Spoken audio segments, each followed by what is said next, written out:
Hello అండి. Welcome back to Venus kitchen.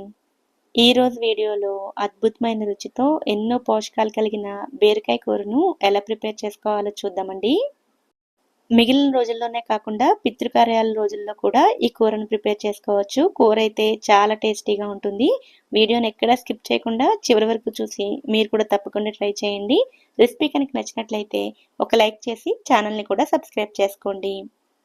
ఎంతో రుచిగా ఉండే ఈ బీరకాయ కర్రీని ప్రిపేర్ చేయడం కోసం ముందుగా ఒక పొడిని ప్రిపేర్ చేసుకోవాలి. అందుకోసం స్టవ్ మీద కడాయిని పెట్టుకుని అందులోకి అరకప్పు వరకు నువ్వులను వేసుకోవాలి. నువ్వులకు బదులుగా పల్లీలను కూడా ఉపయోగించుకోవచ్చు. అలాగే ఇందులోనే 1 టీ స్పూన్ ధనియాలు, 1 టీ స్పూన్ జీలకర్ర వేసుకోవాలి. అలాగే కారానికి తగినట్లుగా ఎండుమిర్చి వేసుకోవాలి. నేను 6 వరకు ఎండుమిరపకాయలు వేస్తున్నానండి. కూర మంచి రంగులోకి రావడానికి నేను ఇక్కడ బ్యాడగి చిల్లీని ఉపయోగిస్తున్నాను. మనం రెగ్యులర్‌గా ఉపయోగించే మిరపకాయలతో కూడా చేసుకోవచ్చు. మంటను లో ఫ్లేమ్‌లో పెట్టుకుని నువ్వులు మాడిపోకుండా దోరగా ఫ్రై చేసుకోవాలి. ఈ కూరను ఒక 15 నిమిషాల్లో ప్రిపేర్ చేసేసుకోవచ్చండి. ఒకవేళ మీరు పితృకార్యాల్లో ప్రిపేర్ చేయాలి అనుకుంటే ఈ ధనియాలు, జీలకర్రను స్కిప్ చేసి మిగిలిన ప్రాసెస్‌లో చేసుకోవచ్చు.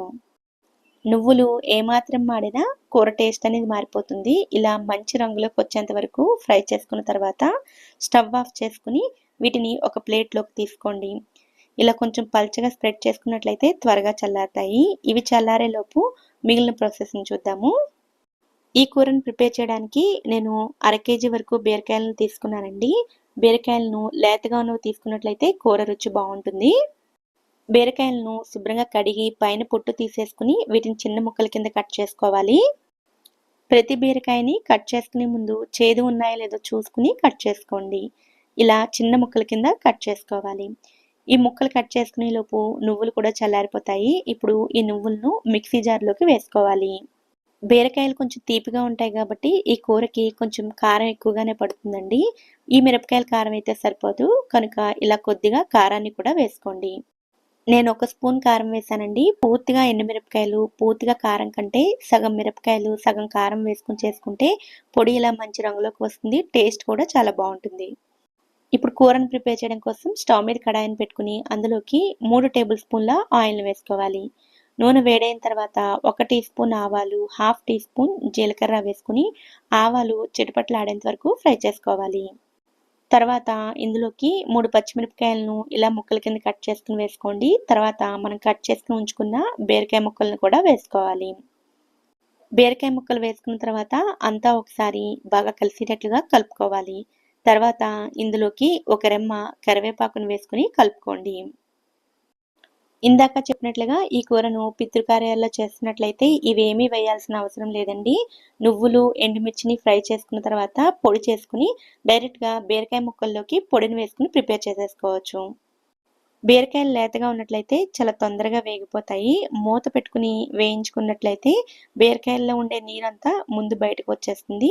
తర్వాత నీరంతా ఎగిరిపోయేంత వరకు ఫ్రై చేసుకుంటే సరిపోతుంది.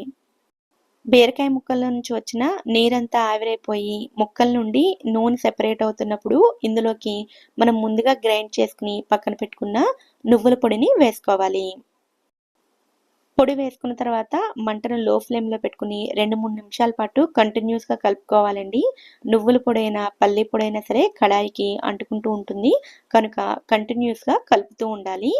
ఇలా అంతా బాగా కలుపుకున్న తర్వాత చివరగా ఇందులోకి రుచికి సరిపడా ఉప్పును వేసుకోవాలి. ఉప్పు వేసుకున్న తర్వాత మళ్ళీ ఒకసారి బాగా కలుపుకోండి. ఉప్పు వేసుకున్న తర్వాత ఒక 2 నిమిషాల పాటు ఫ్రై చేసుకున్నట్లయితే కూర నుంచి ఆయిల్ మొత్తం సెపరేట్ అవుతుంది. అప్పుడు ఇందులోకి సన్నగా తరిగిన కొత్తిమీరను వేసుకొని అంతా బాగా కలుపుకొని స్టవ్ ఆఫ్ చేసుకుంటే బీరకాయ కర్రీ రెడీ అయిపోతుంది. నువ్వులలో కాల్షియం అధికంగా ఉంటుంది. డైలీ మనం తీసుకునే ఆహారంలో నువ్వులను ఇంక్లూడ్ చేసుకోవడం వల్ల ఆరోగ్యానికి చాలా మంచిది. కొత్తిమీర వేసి కలుపుకున్న తర్వాత స్టవ్ ఆఫ్ చేసుకుని కర్రీని సర్వ్ చేసుకోవడమే. ఈ కర్రీని రైస్, రోటీ, చపాతీ ఇలా దేంట్లోకైనా సరే కాంబినేషన్ కింద తీసుకోవచ్చు. టేస్ట్ అయితే చాలా చాలా బాగుంటుందండి. మరి ఎంతో రుచిగా ఉండి సింపుల్గా చేసుకుని ఈ బీరకాయ కర్రీని మీరు కూడా తప్పకుండా ట్రై చేయండి. ఈ వీడియో కనుక మీకు నచ్చినట్లయితే వీడియోని లైక్ చేసి ఛానల్ని కూడా సబ్స్క్రైబ్ చేసుకోండి. నోటిఫికేషన్స్ మిస్ అవ్వకుండా ఉండడం కోసం పక్కనే ఉండే బెల్ ఐకాన్ని కూడా యాక్టివేట్ చేసుకోండి. Thank you so much for watching.